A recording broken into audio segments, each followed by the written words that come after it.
Okay, so as far as I can remember, how I first really got introduced to Charlotte's Web was actually the sequel, Wilbur's Big Adventure, from the openings of the VHS tapes of SpongeBob's Halloween. That's where it all Same began. here. Yeah, you do?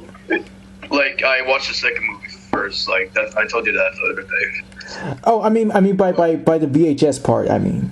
Oh, no, that'd be VH. Like, it was showing on TV at the time. Oh. Like, what I missed about, like, what was it, programs from, like, years ago is that, there are certain movies and shows that come on, like, one time and you never see them again for some reason. Yeah, they tend to do that for so many years. Like, back in, like, the early 2000s, I remember, like, watching Cartoon Network. That's when the good days were, where they showed, like, childhood movie classics, like, Rudolph the Red-Nosed Reindeer, the movie. Grandma got run over by Reindeer, the movie. And sometimes Shrek, of course, now shows on Nickelodeon half the time, but still, those were the good days on Cartoon Network. Mm-hmm. Let's see, and yes, of course, like the first real full movie of Charlotte's Web was, of course, the 2006 live action one, which we'll get to in later. But the classic story, of course, is a young pig, basically the run of the litter, is selected to die, but he then meets a spider who befriends him and tries to do anything to save his life. Yeah, it's Taylor's oldest time. And it wouldn't be possible if it weren't for a young girl named Fern Arabelle, who, like, sort of thought it was not fair to kill a runt, so her dad, like, gave up, had a heart, and just gave the runt to Fern and named him Wilbur. Exactly, Okay, may I talk about the book first because of the origins? Yes, let's get go. Because that's how it all started. Yeah, so with me, even though, watching the movie first, back in second grade, we officially started reading the book, and as I was reading it, I was like, okay, yeah, this is a great book, reading all the chapters, especially doing it with group projects. The teachers help us out here and there. It was really fantastic. I'm sure it would. I bet it was. Even though I never read the books, I kind of wish I did. Of course, my introduction being the first movie back in '73, it was a really great part of my childhood. Oh, all the same as you. Like, yes, I did see. Oh yeah. So yeah, I did see the 1973 version back when I was like in Rudy Elementary, which was like in 2008, and then I read the book when I was in when I reached Alt Elementary in 2010. Great stuff. Yep. We all had great childhoods. Well, you can say yes. But the story with Charlotte and Wilbur, like, just learning more about it. Of course, from the second movie, it told the backstory of what happened to Charlotte, but we were watching, like, the live action movie, back then. No, it was really happy at first and all that, even though Wilbur was almost going to get murdered and all that, which was kind of, like, effed up, but, it was kind of sad at the end, really. Of course, because Charlotte's death is like one of the saddest deaths, even though it wasn't on screen. Yeah, But hey, at least, she sacrificed her life to, give birth to her children. Yeah, of course, many of her children were, like, leaving, but 3 were left behind because there were 2 runts. 3 runs. Yeah. I know, I'm just saying... 3 of them there runs 2, like TOO. Oh well, yeah. Well, you could just said that. Anyway, again, it wouldn't be possible for Fern, because Wilbur would have not met a great friend to help him in need. And this is like one of the few movies that actually help children like learn about more of the farm life if you think about it. Well, yeah, because a lot of children would not children would learn about the farm animals thanks to, like, Old MacDonald had a farm, But imagine if they got introduced to barn animals do this instead of "Oh McDonald had a farm." Imagine if they watched this first, then heard that like an oink oink, hey, that's Wilbur, and like maybe a duck. Wait, there's no like ducks. They're geese. In the movie, is there? No, They're geese. Yeah. the geese. But the point is, what? Do you remember like in like preschool or kindergarten? There used to be a toy where like you spin around this arrow and it tells you the animal. Yes, I remember that. Yes. Who doesn't? That's like one of the classic childhood toys that you could ever want. But here's the thing, though. Sometimes it doesn't go to the right one. Well, it goes to anyone that's selected, but it doesn't like match it. Like the cow goes moo, but it shows like a pig or horse or something. Yep. But other than that, I feel like, yeah, this is how I would put it. It's like, yeah, first I would put the second movie for my top ranking. The book on my second ranking, and the live action one for my third ranking, and all that, because with the second movie, it was just wow. Oh wait, Yeah, don't you I want did to? like the animation a little. It was amazing. Well, don't you want to? Yeah. Don't you want to explain much more about like what made it awesome? I mean, just stick with like the main story and not just too much because we don't want to give too much away, repeating stuff. Okay, so like, before we explain more about the second movie, of course, first, is there any parts from the live action you'd like? Oh, okay. Well, I guess this would be the first instinct where around this time that I got into, live action movies where the animals are able to talk. I really did enjoy that. It was always been a part of me. What I really do like is, yeah, how it did try to like stay true to the source material, which it handled pretty well. And as overall, it's nothing really all about it. But I'll be honest, during around this time, things were going a little bit slow-ish. It's kind of like, yeah, it's good, but it gives you that type of feels that you were actually like on a farm. If you imagine that living out in the middle of nowhere, it gives you Kurt's Cowardly Dog type of vibes, being like, Well, I agree with that. Like, imagine like being all alone, where there's like nothing to go except like to your house that's literally middle of nowhere, except for like dirt or maybe some animals. But still, that's gotta be a sucky life, especially for Courage. I mean, then again, it was like really it was really terrifying to find out that the show was actually based off of like real people and their dog. oh, Oh, that was? Yeah, so legit, there are these old people that lived in New Mexico, and they had this house out of nowhere in the desert. And of course, yeah, based on the true events, the old people started like getting sights of like these creatures they would see around their house and all that. And when they reported to the police, the next day they're not there except their dog. Wow, that's messed up. Cause like, being like movies or shows based on real life events, that makes it a lot more scarier. Especially like certain ones like based on really dark fairy tales, like Alice in Wonderland, for example. And another one would be Pocahontas, which one is the darkest one? Like, because although, yeah, she looks older in the movie, she was actually 10 in real life. oh. Dang. Wow. I mean, I get what they're going for the Disney princess vibes, but I mean, would you consider Pocahontas being a princess? Because they don't consider her being a princess, but of course she's still in that category. I mean, if she was in Ralph Breaks the Internet, I guess it is. Yeah. And she's the only princess to have a tattoo, if you think about it. Oh. Yeah. Wait, she has a tattoo? Yeah.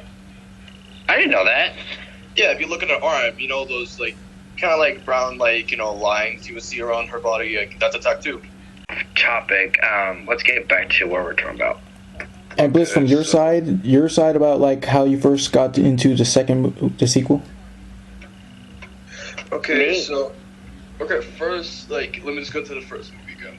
My fault. So yeah, after we finished, reading Charlotte's Web, the book, my teacher like had a good idea of putting like the live action film for us, and it was pretty cool. And, yeah, of course, the one thing I didn't like was like when murder like Wilbur, but solving conflicts here and there. It's been a long time since I've seen that movie, but yeah, my side of the second movie though, why it was like one of the best. Yeah, Charlotte's Web 2, Wilbur's Great Adventure. It was like the animation, the characters, and they had that kind of vibe where, you're kind of like with them at that point. You're going on that adventure with them. Exactly. I like it when they do that. And it took me up until 2000, I'm going to say like last year to like watch it, and I was like blown away. But what I didn't like about this was like, yeah, it was released in 2003, but it had like mixed to like negative reviews from critics and all that. Well, I can understand that mainly because of the design change for Fern.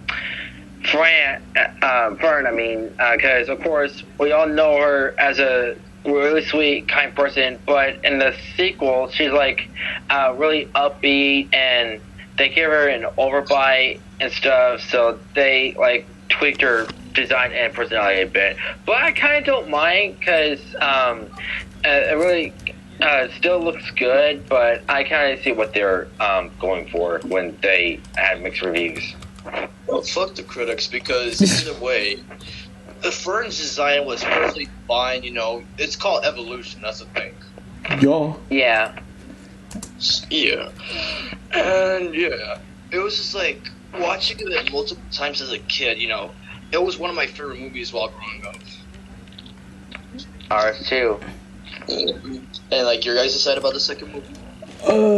Yeah, and I gotta say it does have a chance. Well, yeah, for starters, most importantly, it does have an opportunity for Wilbur to meet another friend, which was that little black sheep, which is what was his name again? Like it was. Oh, wait, I think I know what you're talking about. Yeah, Cardigan. I think it was Garnigan or something like that. He just said that, dude. Yeah, Cardigan. Like a lowly lamb who befriends Wilbur, and decides to sell him to another farmer, but of course on that adventure, determined to see him. It was just crazy as hell. Yeah. And yeah, that's really all I. Wait. But I guess the one thing that I do like about the live action films is mostly Templeton's encounter with those crows. Yeah, those were the funniest parts to me. Well, it's been a while since I've seen it. I don't remember how it went. Oh, don't worry, because we're gonna get into the casting characters like real soon. Let's just say Randall had a nice surprise about the Sandman. Yeah, that's right. Exactly. And of course, Templeton has a real hell life because of his kids. Yeah, I first experienced that in the second. Yeah, I believe. Yeah, if I go back here, right, he had 4 children. Really? Yeah. Yeah, and their names were Aranita, Lester, Ralphie, and Junior. Oh. Of course, you can't have a kid without naming him Junior. But what about Templeton? Like, yes, before in the live action film, yeah, I did like his character in the second film. It was really great, especially explaining to like the animals. But of course, there's always that one character where we get introduced to Farley the fox. Yeah, voiced by none other than one. We're not there. If you let me finish, I was going to say one of the greatest voice actors ever, which we'll talk about in a little bit. But you interrupted me. Kind of reminds me of this one scene in Transformers Animated. I was trying to do this right now, where Bumblebee was interrupting Starscream's like speech, and he's like, "You interrupted my speech," and he's just yelling and stuff. Classic Starscream. But yeah, other than that, that is like one of my main reasons why the second film was like the greatest to me, and the book especially helped me out because studying for like when we actually watched like the live action film, it just felt like what was coming out of the book basically. Extra. I was gonna say, like, did any of you see like in like the TV show of it? There's a TV show of it? What? Like a long time ago, but I'm not gonna really talk about it. But like, do you remember what happened like in the original like Charlotte's Web like movie back then? Like, did you remember anything that you like in particular? Well, yeah, I saw it like a couple months ago. Rewatched it. Like, remember the songs that were? Of course, I forgot what they were called exactly, but man, they did great with their songs in that movie. The lyrics and whatnot, how it sounds and whatnot, and yeah. Oh yeah. Alright, so we're done from there. Alright, so with the casting, do you want to go with the live action one, the second movie? What do you guys want to go with first? The first one. Okay, all the way back in the 70s, okay. Alright, go ahead, guys. Alright, so the first one, of course, the main character himself, Wilbur, voiced by a guy named Henry Gibson. Of course, none of us probably know who he is. On this research more. Okay, this. Oh, he played Lord Payne and Billy Mandy Raps with the Spider Queen. What? Yeah. Yeah, that's his last role, too, before he died in 2009. Oh. Let's see here. He was also in the Wacky Adventures of Ron McDonald Visitors from Outer Space. He voices that Blue Planet. He's also in Rugrats All Grown Up, studying Dr. Schlell Prizzy. Weird name to say. I don't know how you would even say it, but he's what? He voiced Patty's father from Hey Arnold. Yeah. Cool. Oh, nice. And oh yeah, he was one of the voices of the Cat in the Hat. Oh wait. Yep. Way back in. Yeah. And he was the voice of Dr. Applecheek from Tom and Jerry the movie. Oh my God! Yes, I remember now. Yeah. The fact that there's Applecheek, wow. I wonder what John was like, hey, look, it's Applecheek. His blood is shaped like an apple. Yeah, it's mainly his face though, but. So, like, your guys' opinion? But yeah, now that you refreshed. Well, since I basically know him through Charlotte's Web, he was a great guy back in the day. May he rest in peace. And even though the other ones I don't really know, but I still think they did great for this character, Wilbur. Now, what did you think about Wilbur? As a character, it's, he's a great pig, you can't really say much about him, like, there's nothing wrong with him. He's not a great pig, he's a, how they say it? He's some pig, yeah. Zooey. Nah, that's right. What? Oh no, I was making a farm joke, like, whenever you want to call pigs, you say, Zooey, Zooey, and then the pig comes. Well, they also say that in the movie as well, so you're not wrong there. Yeah. But yeah, Wilbur as a character, of course, he didn't know how to talk, of course. One character kind of taught him, and he just started talking throughout. Mm-hmm. And, like, your opinion first about Wilbur? Yeah, this version, I'll be like, yeah, he is decent. That's all really I can say. And you also, what Wilbur reminds me of, even though I don't think it was intentional, it rhymes with Drillbur from Pokemon. You know that mole Pokemon? Yeah. Yeah, they probably didn't plan on that. It just coincidentally rhymes with Wilbur. Mm-hmm. Yeah. Alright, next up on the list, yes, who played Charlotte? The legend herself, Debbie Reynolds. Yep. How did you get used to her? Okay, with me, yeah, it was in Rugrats in Paris, where she plays Lou Pickles. Yeah, did you? Lulu, like You mean Lulu? I just spaced that name. I'm sorry, my fault. That's right. Their new grandmother, basically.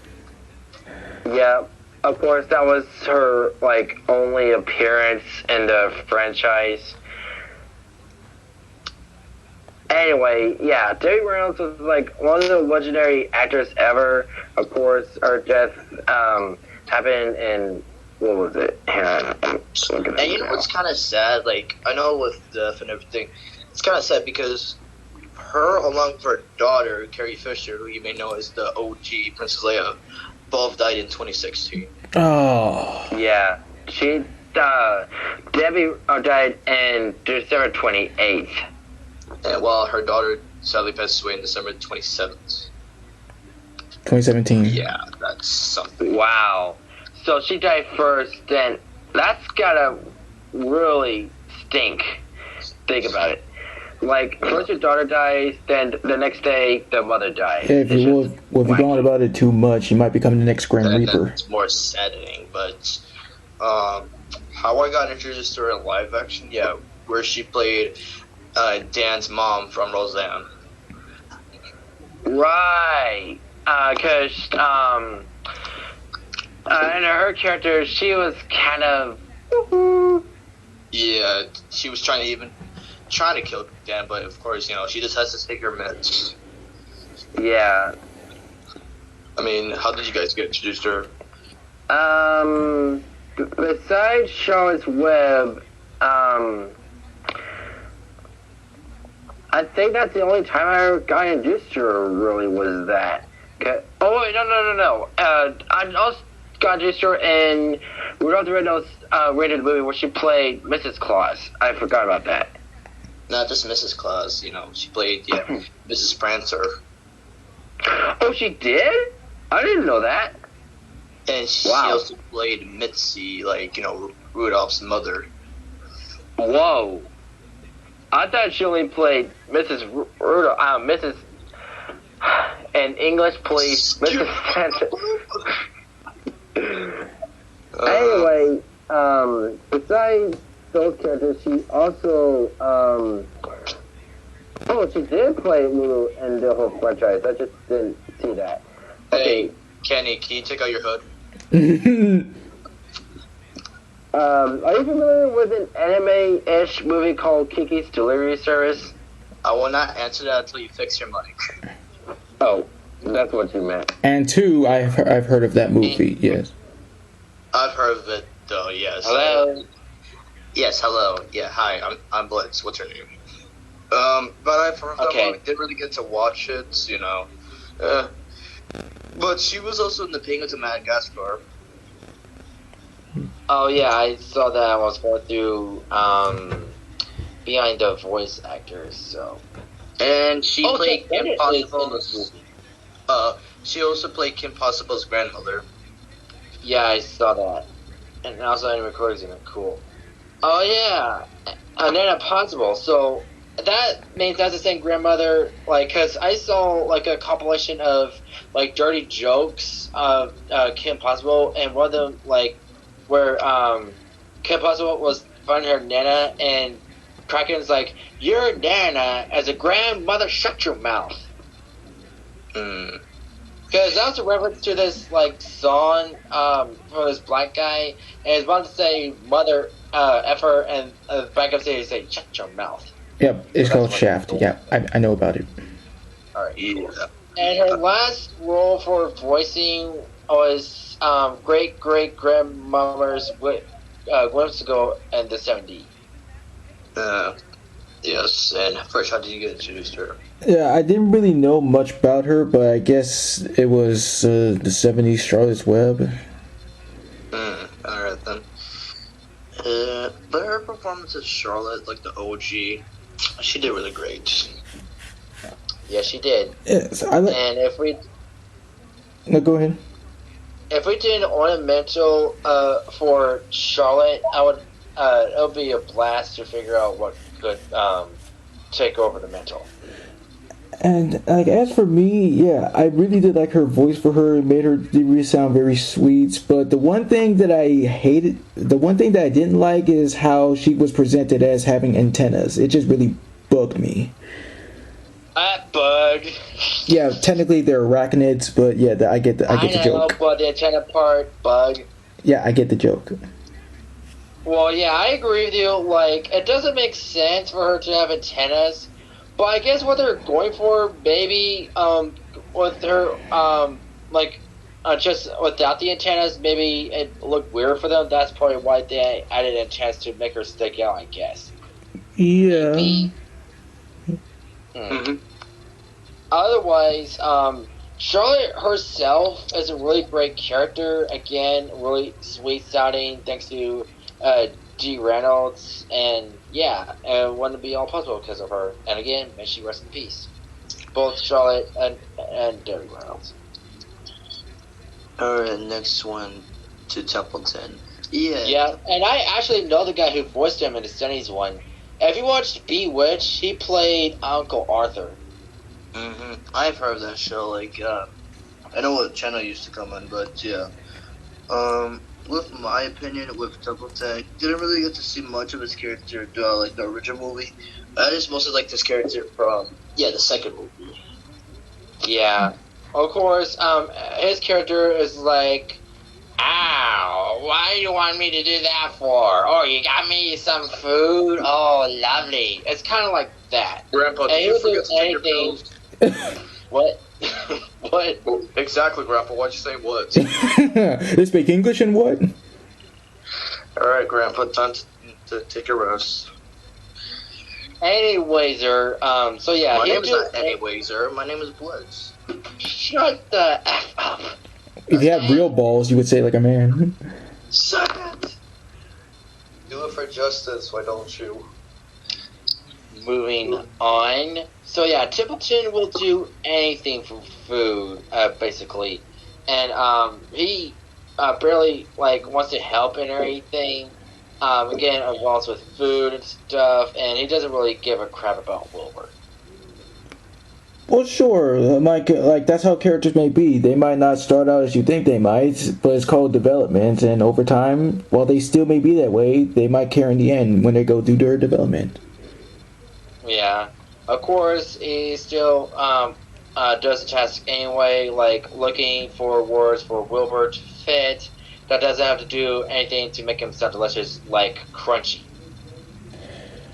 But like I say, of course, the best part for me, of course, that one song about the carnival where he just wants to, the smorgasbord one. Yes. And of course, as a kid, I had no idea what the heck smorgasbord meant. For those who don't know, smorgasbord is a term with a big plate full of food, or something like that. Yeah, thank you for the lesson, Dr. Brennan. But yeah, Templeton is a alright character, depending on who voices him. My favorite voices for him are Paul Lynde and the one who voiced him in 2006, which we'll talk about in a little bit. Alright. Hello? Any final? No, you basically summed it up. Okay. Fresh? Yeah, I'm still here. Let's move. Yeah, I'm worried about. I just don't know what's going on. Just go. Okay. Next one is Fern. Okay. Well, That's go ahead, Christian. Okay. So yeah. I don't really know this actress Pamela Ferdin. She But played. apparently, Yeah, she was one of the voices of Lucy from Charlie yeah, I Brown. was just about to say that apparently she was one of the voices for Elizabeth Van Pelt from the Peanuts franchise. And I did, apparently there's a 71 Cat in the Hat where she played Sally. Well, of course. And there's a lot of other shows I'm not familiar with or movies like Heidi Song, Detention, Roman holidays, Deal Lab. Wait a minute. Okay, look at this. Look at this. Yeah, Fern as a character, of course, being a normal young girl, of course, caring for Wilbur, saving him from being bacon or pork chops. So, yeah. Anyone being on an adventure, one for her, so kudos. And, yeah, and over time, whenever Wilbur was growing up, she too was growing up. Like, even though she, of course, still loves Wilbur, but at times she needs to have a life of her own, like having a boyfriend, for example.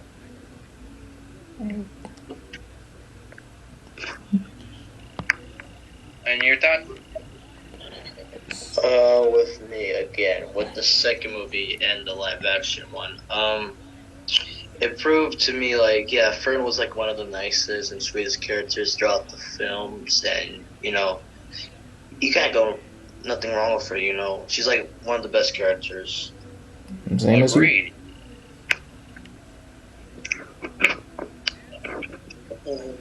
But yeah, any other opinions about Fern? Basically said everything. Alright. Yeah. Next one is the Goose, the one who taught Wilbur to talk. Mhm.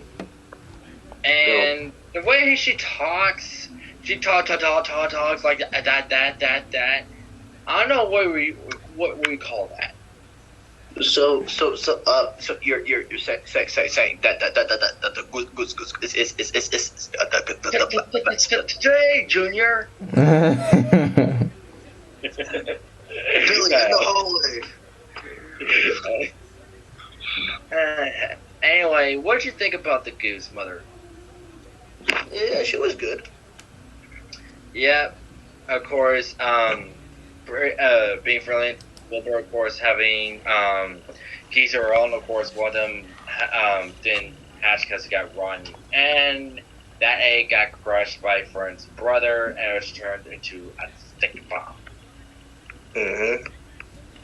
But yeah, nothing more about Mother Goose. It's just alright character, civic title Goose.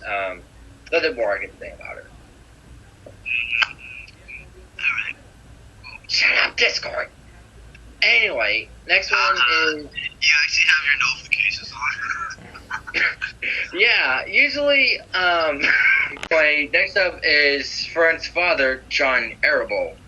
Yeah, and I didn't really know much about like his acting up to him, John Stevenson. Yeah, he's a great legend to voice acting. Like, yes, before Don Messick and Frank Walker, he's like one of the few ones who do animal noises and all that. He was the original voice for Mr. Slate for the Flintstone show. Yeah, I just now saw that. He died in 2015. I didn't know that. I mean, yeah, he retired a few years back due to like him,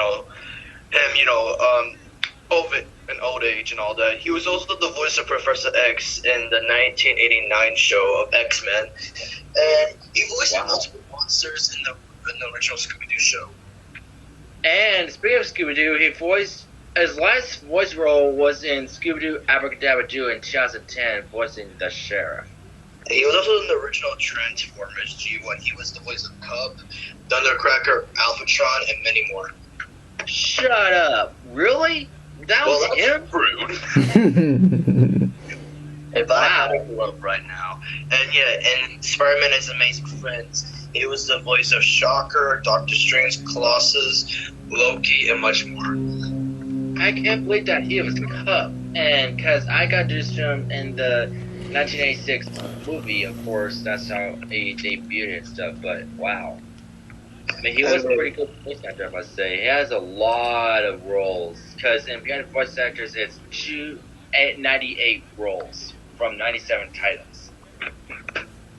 Wow, John Stevenson, you are pretty great. But yeah, back to John Arable. Yeah, of course, like I said, he was about to kill Wilbur. Of course, his daughter stopped him, and his wife staying in his soft spot. I mean, but it was a good thing. Good things happen to good people and stuff. But of course, he had to sell Wilbur to the farmer, Homer Suckerman, which is their uncle and stuff. But we'll get to him later. Yeah. But John Arable as a character, he's pretty alright. He's a pretty good father. My opinion as well. Like, also the characters I was talking about in the original Scooby-Doo. Yeah, one of the voices he did was the Creeper. Oh. Yeah. He also voiced Mr. Hyde, and also like the guy behind it, Dr. Jekyll, and he also voiced the Black Knight, the Caveman, and the Vampire. I'm Dracula, blah blah blah. You don't say blah blah blah, okay? But any other opinions for John Arable? No, he pretty said it. I think that's all it is. Alright, and now for the mother, Mrs. Arable. For some reason didn't get a name. Don't know the actress either, but I actually got it. It's Martha Scott. okay, but I don't know who she is in real life. And that's her only voice role too. So she didn't voice anyone after that. But anyway, Mrs. Arable, another alright character, a pretty good mother, a simple 1970 mom, if you would put it. What else could you say? Oh. Do you believe in magic? Not really for my mom. You know what they have on Walmart's walls? A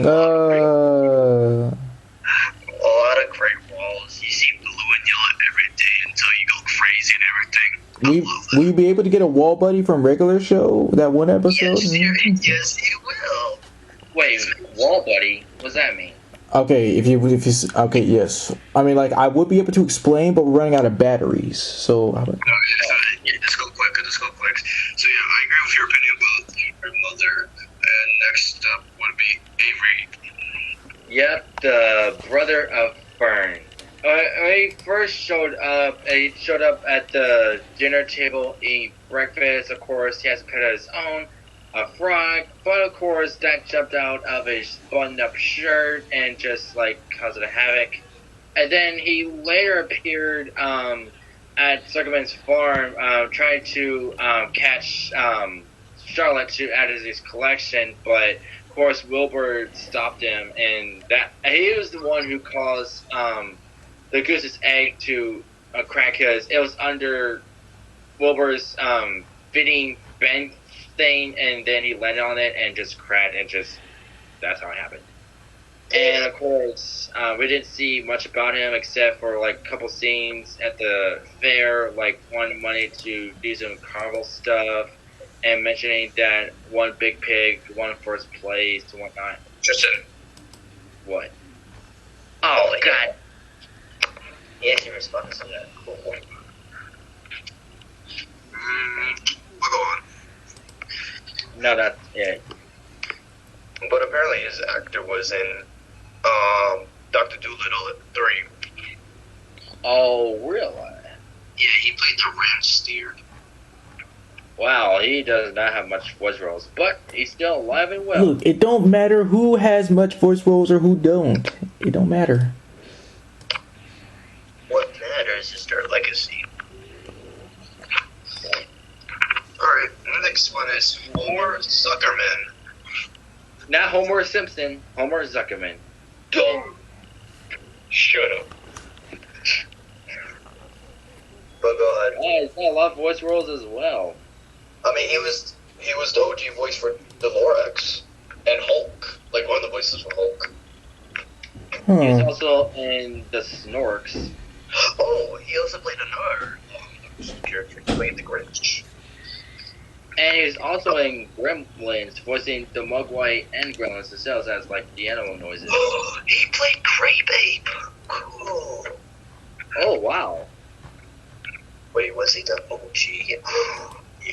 Wait, he was the OG for Grey Babe. Cool. Wow. Wow. Oh, wow. Ka-chow. Ka-pow. Bow. Don't you mean? Wow. Don't you mean Kachiga? No, I'm just like, but go ahead with Homer Suckerman, Christian. Of course, he is taking the mantle of taking care of Wilbur, mainly because, of course, Wilbur got older, needs to live on a different farm, much to Brent's dismay, but of course, she does come there to visit him and play with him and whatnot. And of course, he's starting to like Wilbur, all thanks to Charlotte putting like special words in her web to describe how special Wilbur is. And because of that, he became famous, titled Zuckerman's Famous Pig and stuff. So, yeah, that was pretty great of him being known as a farmer with a really great pig and stuff. And, yeah, it's a pretty great guy and stuff.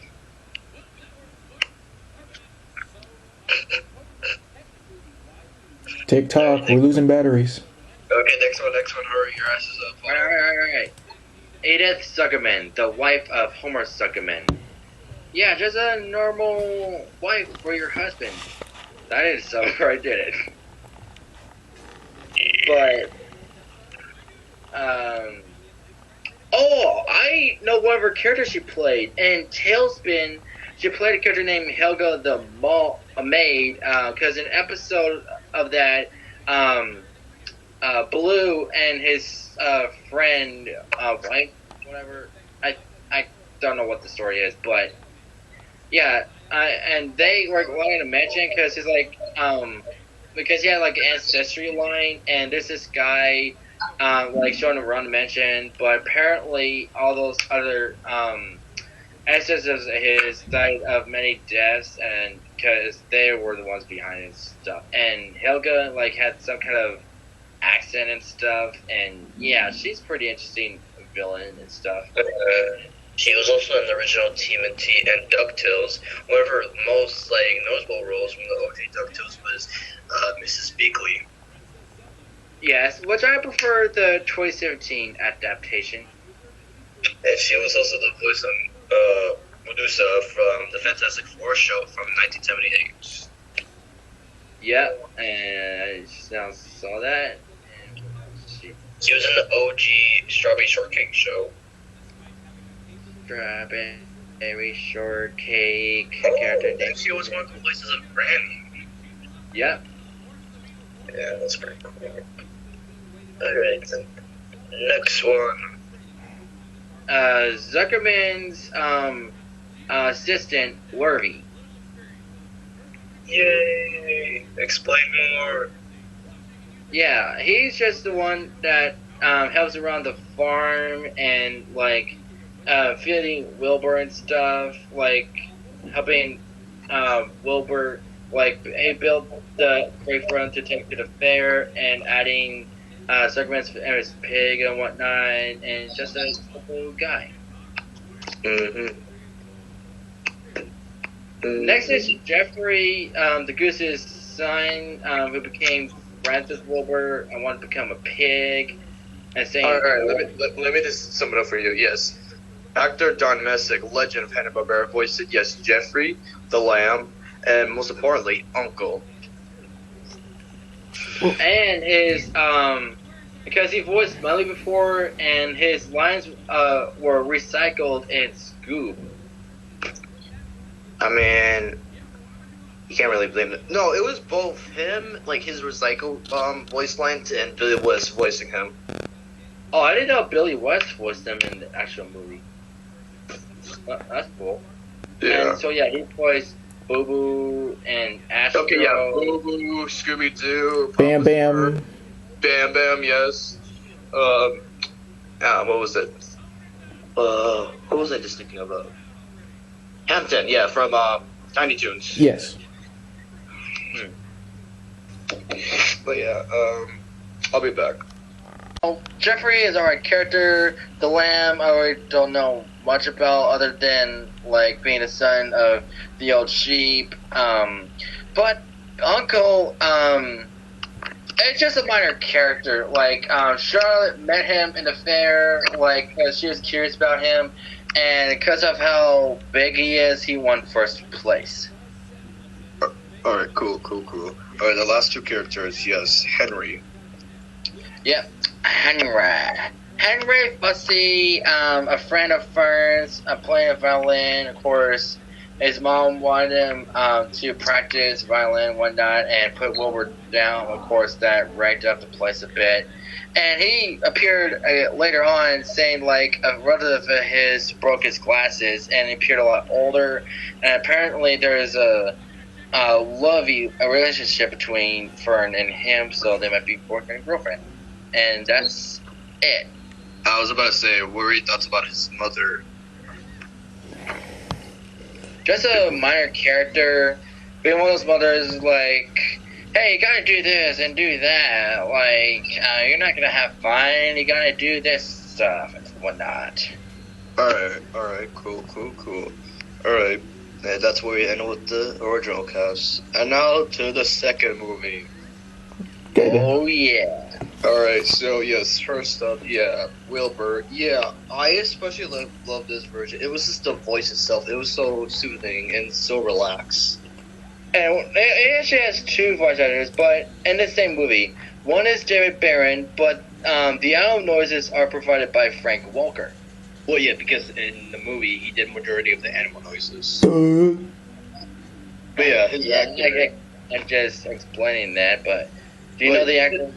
Yes, his actor, like, only know him from Wilbur, but checking him up, most of the video game characters and all that, but he, like, Wilbur, he got lucky to play, and, like, you know, this is, like, the voice he gave was spectacular. Yeah, Spectacular Spider-Man. Don't you? It's like a Spider Ham or Spider Pig in this one. Exactly. Spider Pig. Spider Pig does whatever a Spider Pig does. Look at. Yeah, you're right about David Barron voicing Wilbur. He matched it up pretty good, honestly. David Barry voicing Fern. What? What? See, I threw you off. Funny. But yeah, for his version, I give it like Infinity. It was like one of the best. Okay. Yep. And next one is Charlotte's daughters, Nellie, Joy, and Arania. Okay, so yes. Neil, yes, voiced by, legend Nickelodeon star Amanda Bynes. She actually did really I good. got introduced to her in two movies. One being Robots, where she voiced Piper, who developed a crush on Rodney. And in Harrisburg 2007, where she voiced Tracy Turnbull's best friend, Penny. She didn't voice anybody. She portrayed her Dodo. Yeah. But with me, I got introduced to her in Robots. And I got introduced to her again in Rugrats, where she played Taffy, the babysitter. Oh, nice. For me, it was Big Fat Liar. Not cool. And apparently, besides the show, she also appeared in two movies: A Tales from the Crib and just Tales from the Crib, Three Jacks and Beanstalk and Snow White. So she's a pretty important character, as it seems. Yes. And she did it really great. I give her a 10 out of 10. I agree. Yeah, I just wish she voiced more besides those. She's done with acting. Wait, let's not mention what happened to her, though. Yeah, it's not worth mentioning. But what about the character itself? What do you think about Nellie? Yeah, I already gave my scoring. Oh, okay. Next one is Joy, voiced by Andy McAfee. Yes. Hey Arnold fans, of course, Phoebe. Yes. And for Land Before Time franchise fans, Sarah the Triceratops. And an unlikely one, even though I still enjoyed it, yes, when she voiced Robin Starling from the 90s Tom and Jerry movie. Mm-hmm. And, of course, she played one of the Ashleys from Recess. Right. And apparently, Gretchen singing voice. Mm-hmm. And I did not know that. I thought it was Ashley Johnson the whole time. And she was in the Batman Adventures where she played Carrie. Mm-hmm. And she was also in Candy. Yes. Wait, hang on. Yeah, where she played the assistant to that Southern guy voiced by Tom Kenny. Yep, Anna Worthington. She is truly worthy, and the voice herself and the actor, a 10 out of 10. Like again, with like the children, they all did spectacular. Agreed. And the last of the bunch is Arania, voiced by someone named Maria Bamford. Do you know who she is? Yes. Yes. Back at the Barnyard fans, Mrs. Beatty. She's also Shriek from she has Cat a Dog. lot of roles. She has 244. I didn't know she's an all-time voice actor. She Well, she's- voices Julia Yeah. from NX 2020. We know. We know, we're not stupid.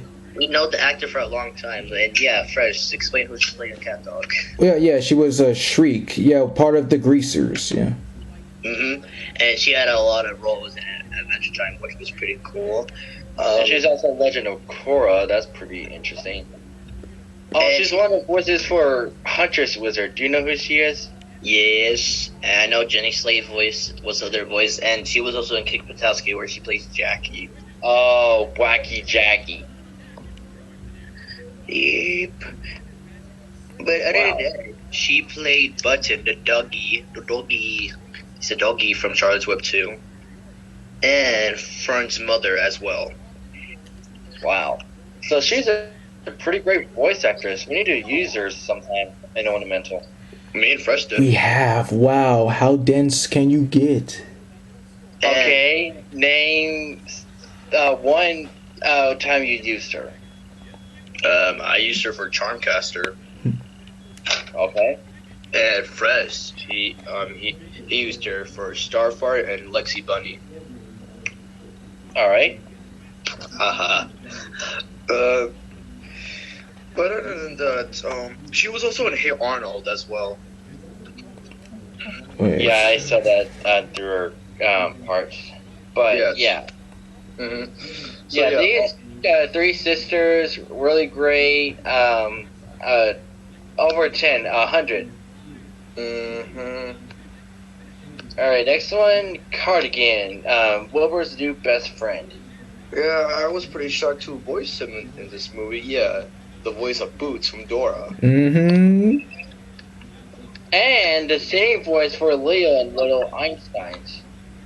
And he was little Tarzan in Tarzan 2. Yes. Yep.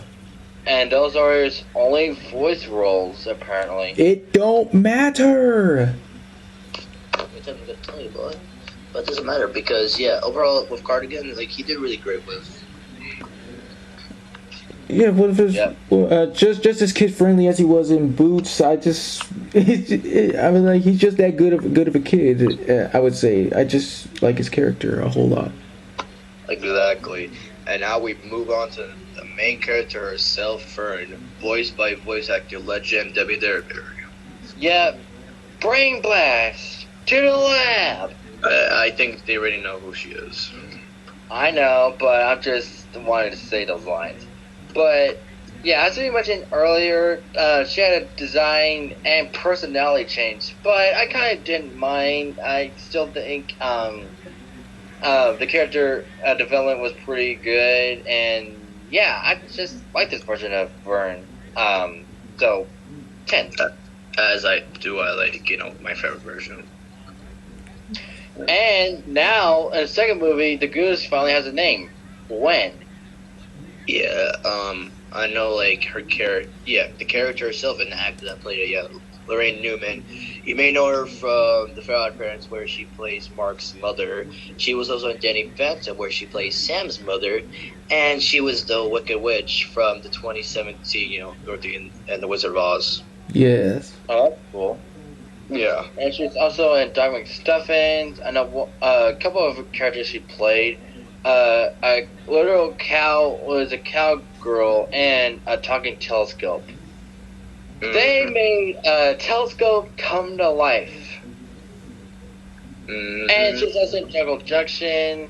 Was a koala named Carla. Clever. She's also in Batman Brave the Bold. Wow, I'm impressed with her work. Who knows? Oh, yeah. She also played one of Snotty Boy's friends in the Barnyard movie. Is that so?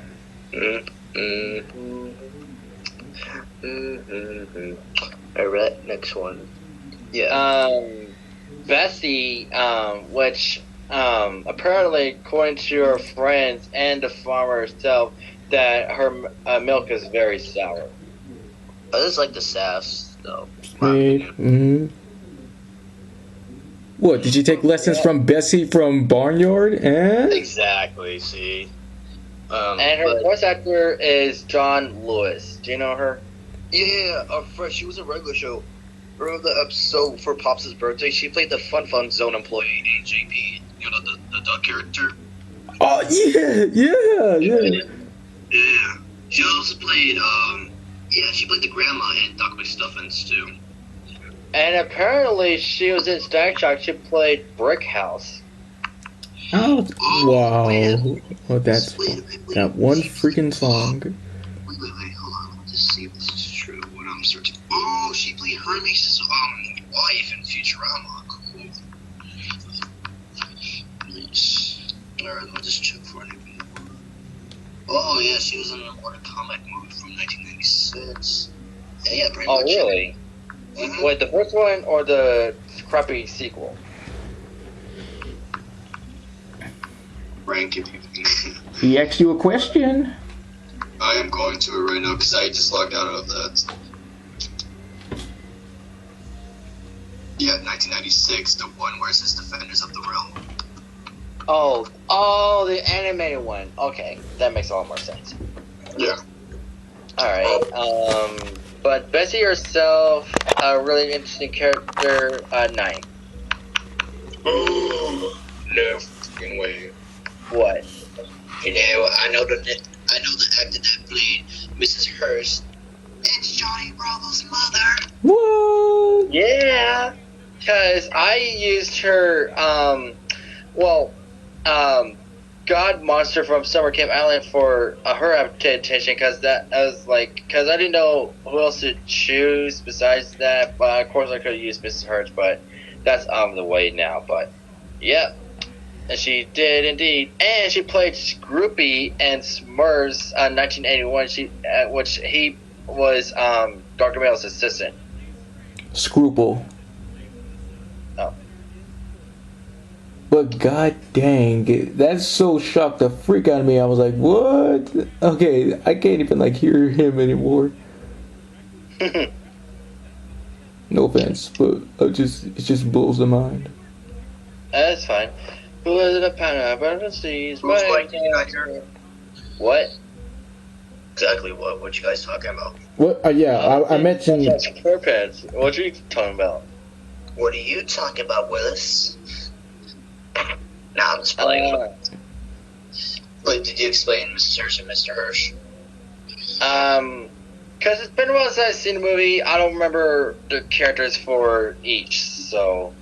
But yeah, that's basically the foreign friends and all that. I actually know the actor that played Mr. Hirsch, Danny Main. He was in Up, where he played that construction worker that got hit. no way. And he played Sarge in Open Season 2. And apparently, his only last role was Secret Life of Pets short, where he played Harold. But when I first got introduced to him was a Morpho from Danny Phantom. Really? Yeah, I believe, if I go back here, I believe, he was in this movie. There's also Surge from Open Season 2. He just freaking said that. He was also in Super Robot Monkey Team Hyperforce Go.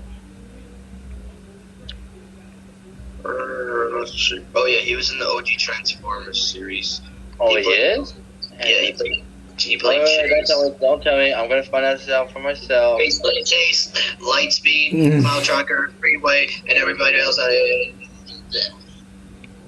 Okay, I'm just trying to find. Oh, there we go.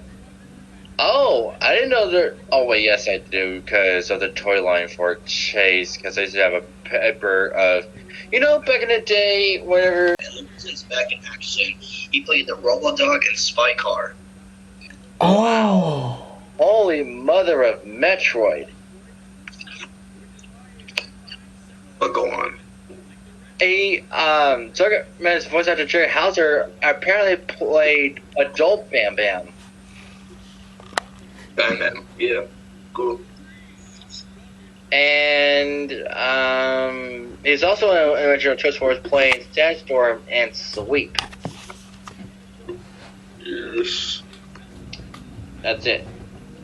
Oh, now I know who plays, the high-strung chicken. Yeah, she was in Back in the Barnyard where she her name in Back in the Barnyard was funny as hell. The character she played was Ivana Sugar Dad Sky.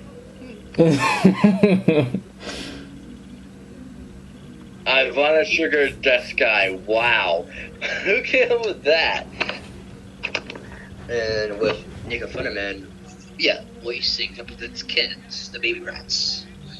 Yep. And the donkey voiced by Pat Fraley. That's pretty cool. Patrick Fraley.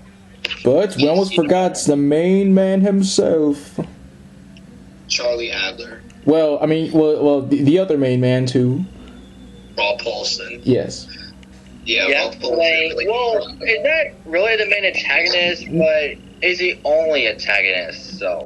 What difference do it make? I mean, like, I say main because, well, of course, the goats. I mean, come on, be for real, seriously. Well, it's not a goat. He's a fox. Yeah, haha, good joke, ha ha ha. Yeah, so anyway, funny. yes. That's the legend we talked about earlier. Robbie Paulson voicing Farley the Fox. I just love the voice he gives him. Yeah, it gives him a sense of elegance. It's kind of like he's the Nick Wilde before Nick Wilde was even created. Well, you could say that. Yeah. And with Charlie Adler, voicing Templeton himself. I actually like his version the most. Well, I put him in second place.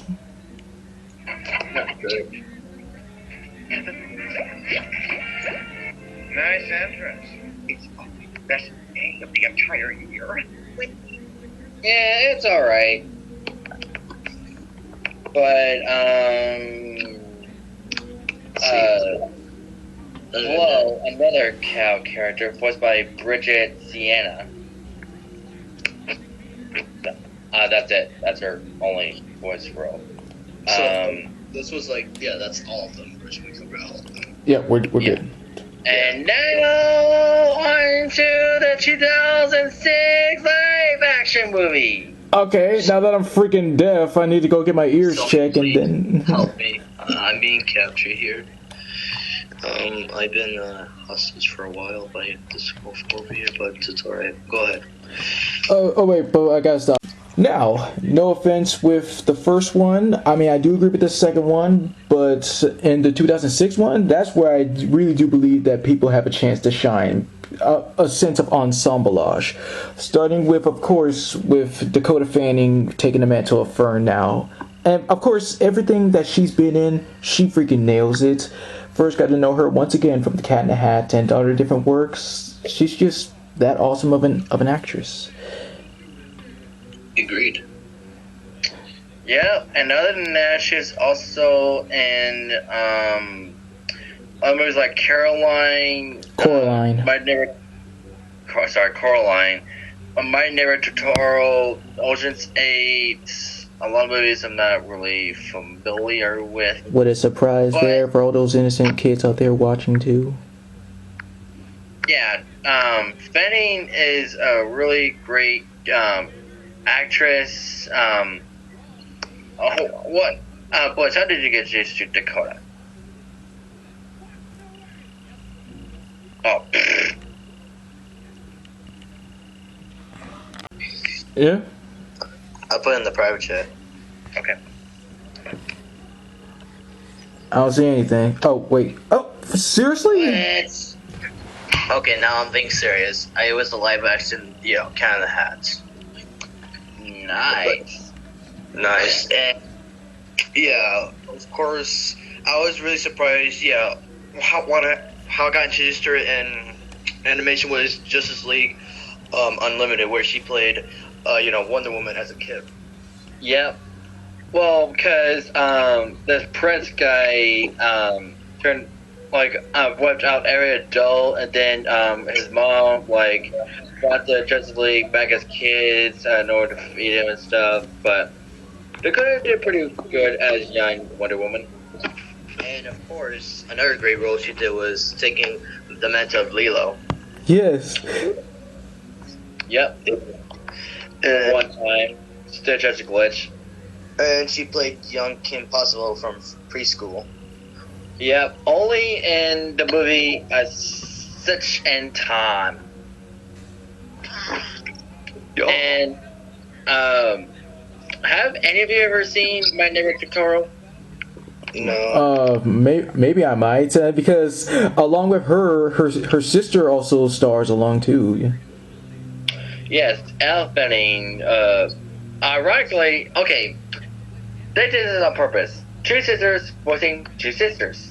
Dakota voicing Satsuki Kusakabe, and then her sister May, Ellie Fanning. They knew what they were doing. Anyway, They did the same thing in the 7D. what do you mean? Do I have to spell it out, or you want to find out? You can spell it out. Okay, her name starts with an H, and she's evil. Now find that out.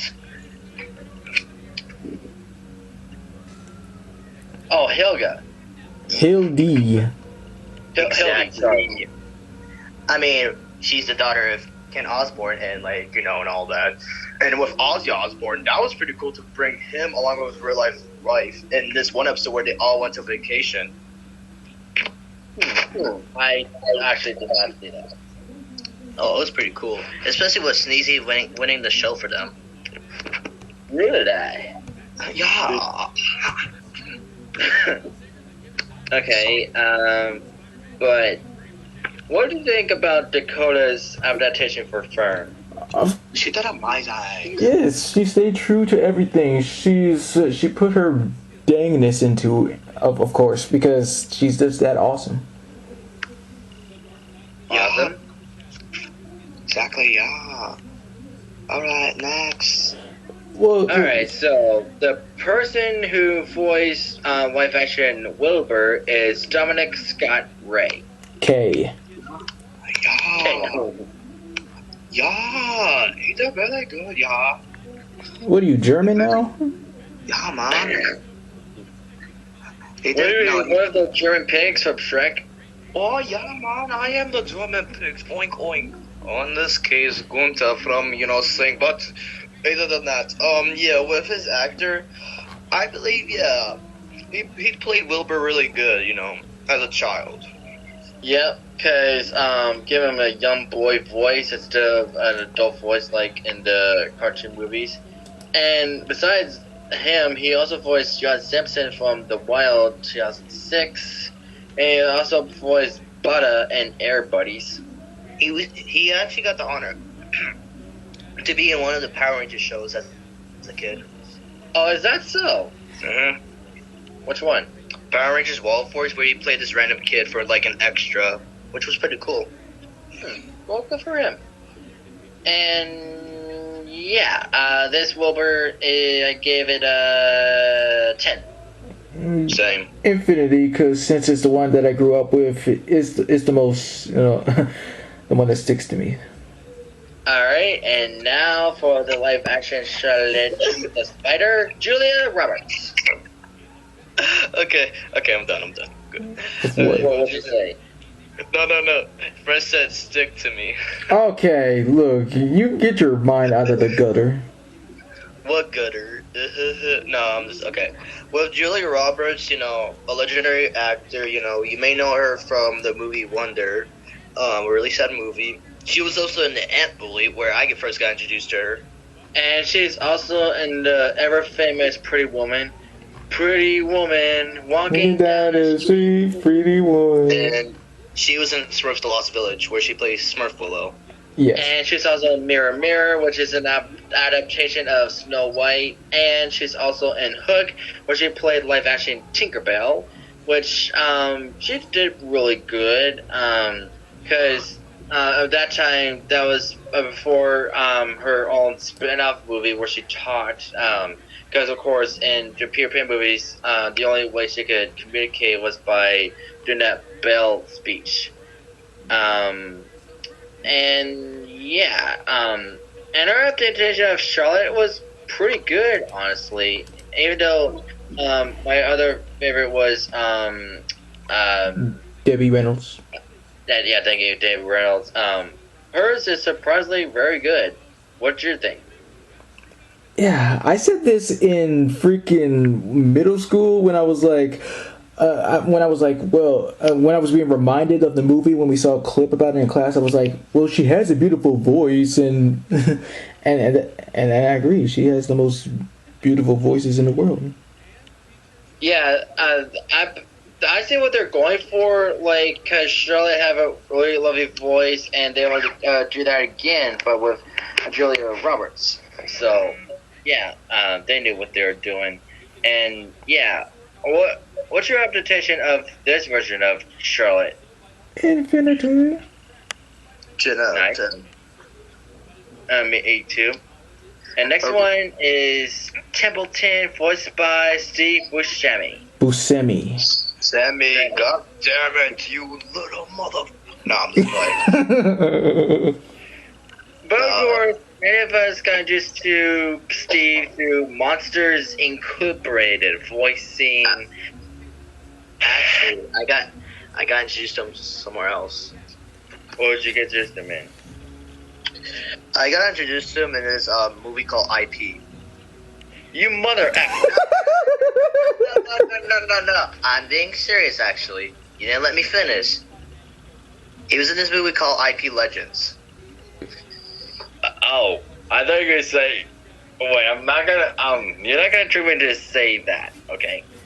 No, you can search up. It's a really cool movie. Sure. Sure, don't believe me, because why not? Yeah, IP Legend. I Wait, I put it got people, I got him. No, in all seriousness, yeah, it's Monsters Incorporated, with him voicing Randall. Yep, and you made me type in Steve Blue instead of Steve Buscemi. That's not my fault, that's your fault. That's your fingers, not my fingers. Anyway, besides for getting our daily dose of random bullshit like we always do, I just do prefer this version because, of course, he's much more deadpan with his jokes and his, gluttonous and his as everything. He just nails it because he's used to prone characters to be that way. And of course, I really love his voice. He's like one of the best voices ever. Besides Randall and Tilton, he also voices Francis from The Boss Baby, the main antagonist. He also voiced Wayne from the Hotel Villains franchise. I didn't know he was in Elena of Alvor. Huh. He's also in Transformers Last Night voicing Day Trader, which is a ripoff of Wreck-Gar. He also was in Bob's Burgers. He's also in Igor voicing Scamper. He's also in Monster House voicing Horace Nevercracker, etc., etc., etc. He was also in live action. Oh my god, girl. He was in Billy Madison. Yes. Yes, he was. And he was in Spy Kids too. He is? Yeah. Okay. He's Grown-ups? also in many action movies like Grown Ups, where an accident occurred on to be shaped like a Y. Hey, Y, where's MCA? YMCA. Oh, damn, that's too cruel. I mean, it's a good joke, honestly. I But can't believe his forearms thing. But go on. he also played himself in Scooby-Doo and Guess Who, and that adaptation. And for some reason, a lot of people are afraid of him, and and he said, like, even though I play a lot of villains, I am a good guy. That's look forward to him. But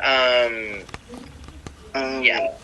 But I always make this comparison with him and another actor. So in my opinion, him and Bill Skarsgård look alike, in my opinion. In a way, yeah, they do kind of Go look at the fucking picture then. What?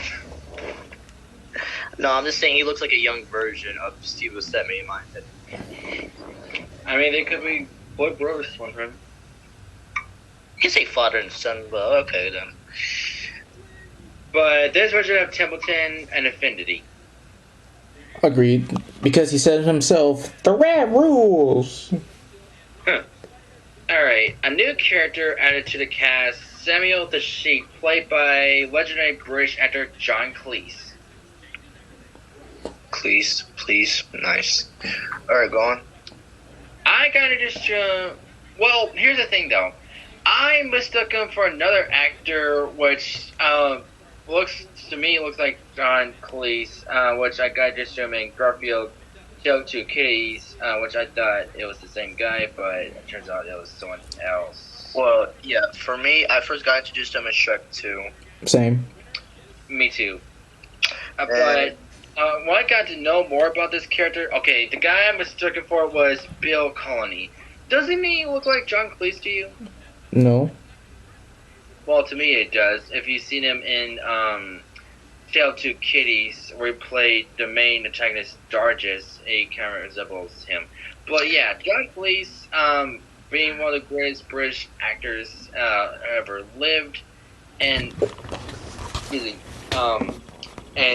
yeah, just really great guy. He also was in The live action version of the jungle where he plays an ape named Ape. I did not know that.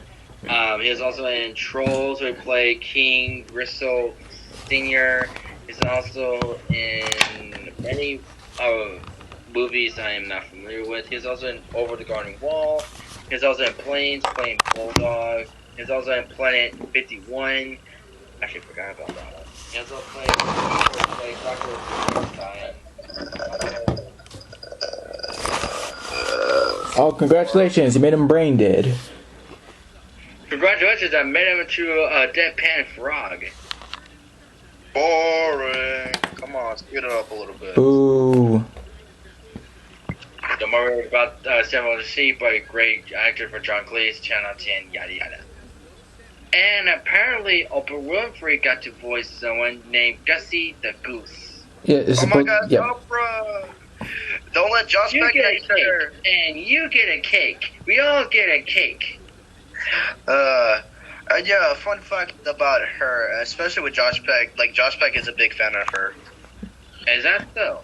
And other than that, yeah, the first time, yeah, of course, hearing her name around, of course, having her own show. The first time I got introduced to her was, yeah, The Princess and the Frog. Right. Yeah, where she played the main character's mother, and she's also in Tiana. movie. You can say Tiana. It's not that hard to remember. I mean, unless, of course, you got the brain of a 6-year-old. And she also played in B movie where she played Judge Bumbleton, ironically. And I don't know what our friend Martin is. It's about Martin Luther King, for Christ's sake. Yes. Oh, I see. And she also played in The Star 2017, which is an audition of course, Birth of Jesus Christ, being played a cow named Deborah. And yeah, what do you think about Oprah herself? She's amazing. Agreed. She's amazing. Or, yeah, that one SpongeBob. Yeah, that's one SpongeBob episode. Amazing. It's amazing. They pay with maize. Yeah, that's what I was trying to go for. But, Imagine if you're in a maze and you said, "This is amazing." Very funny. Wow, people just want to just die inside. I'm pretty This sure maze- people said that. This maze is very amazing. Now we don't know how to get out. Moving on, I don't know, remember the character. I think she was supposed to be an adaptation of the other goose from the original one, but Yeah. No, really? Do you think? but there's Oh my- another goose I love played that by voice. Thanks. I love that voice. That was pretty impressive. I love that. Thank you. Anyway, another goose played by legendary Cedric the Entertainer. Yeah. I first got introduced to him at Madagascar. That, and for me, was Big Mama's House, where he played a preacher. And let's not forget the first Ice Age movie. Right. Yes, yeah, that was for Right, he me. played one of the rhinos. That's right. Carl, Easy, Frank. you ruined our salad. Well, yeah, Yeah, I didn't know it was in Summer Camp Island. He played Moon. yeah. Fun fact: when I first watched that commercial, I thought it was Kevin Richardson. What, for Maurice? No, like the moon from Summer Camp. Oh, okay. Because to me, when I was like rehearing the voice, I was like, why do I like? Yeah, I hear Mr. Gus, but finding out it was actually him the whole time, I was like, wow. Now I know I why mean, they. it's funny because Yeah, Maurice, hello. That's why they gave him the job. Maurice. But yeah, him as himself and his voice, he's a really cool guy. Of course, he's one of my favorite actors ever, and he's a really awesome guy. I would love to hang out with him and have a chat. And another legendary actor that's in this movie playing Bitsy the cow is Kathy Bates, who you may know as the mother in The Water Boy. That woman is that devil. or yeah. yeah? The B movie where she plays Janet Benson. And also Misery, like yeah. Mm-hmm. Yep. Also American Horror Story, Fried Green Tomatoes. Have you ever seen Fried Green Tomatoes? No. No. Well, I have. Pretty sad movie. Just in Titanic, Tammy. I saw that movie once. It's got Melissa McCarthy in it. Didn't really like it. The Office, Bad Santa 2, 1990, Annie, Breakwise, Two and a Half Men. Just as a great Yeah, we actress. freaking got it.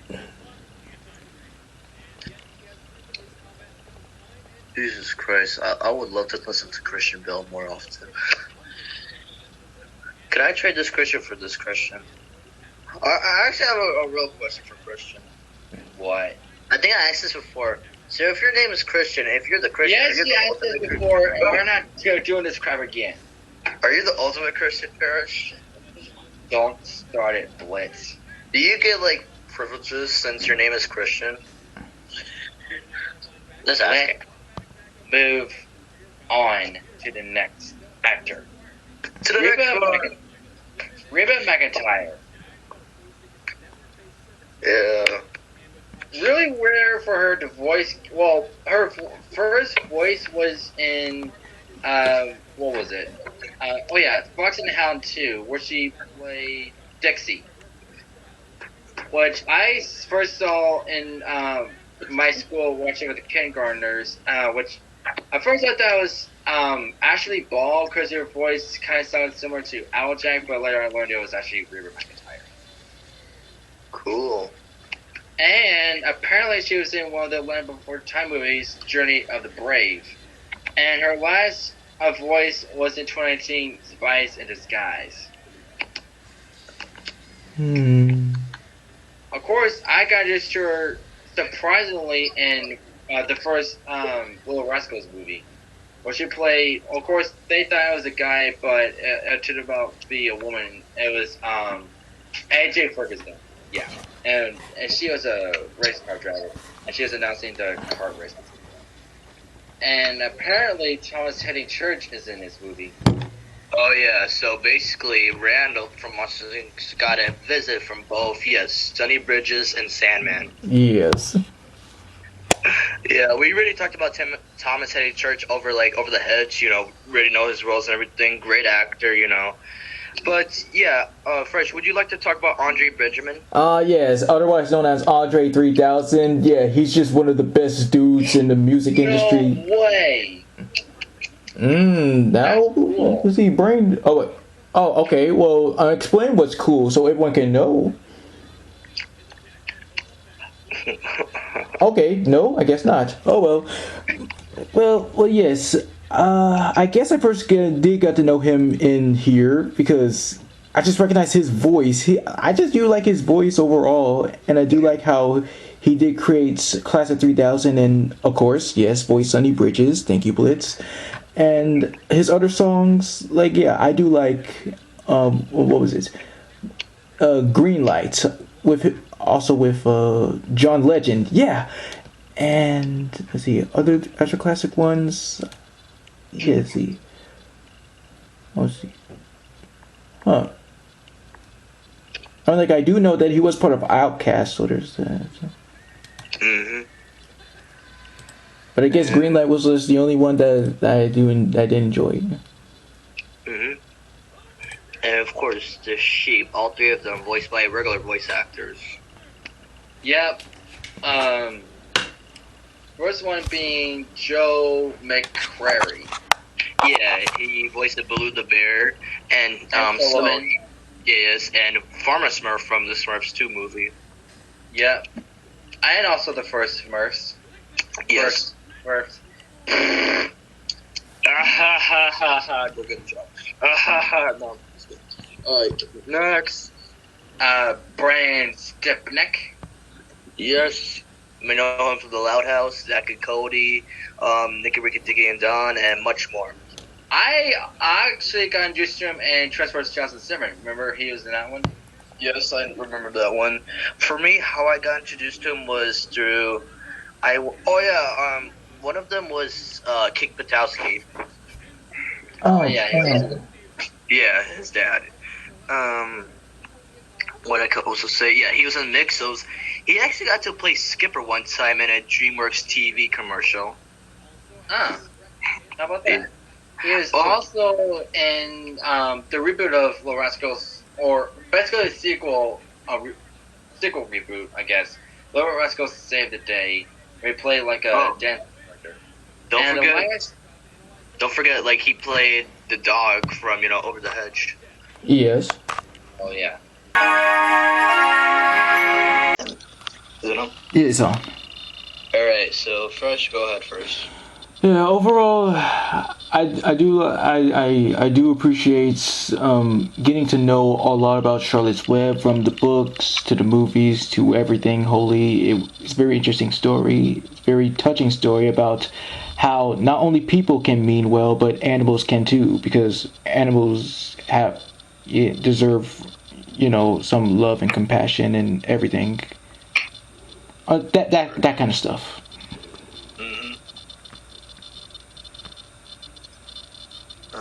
With me, just the movies and the book itself, it's like one of the best franchises.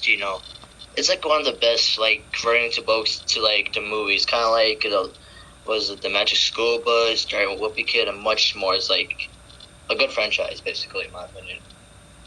Oh, we put it like yes, that. Yes, it is, and all thanks to the '70s movie that I got introduced to the whole entire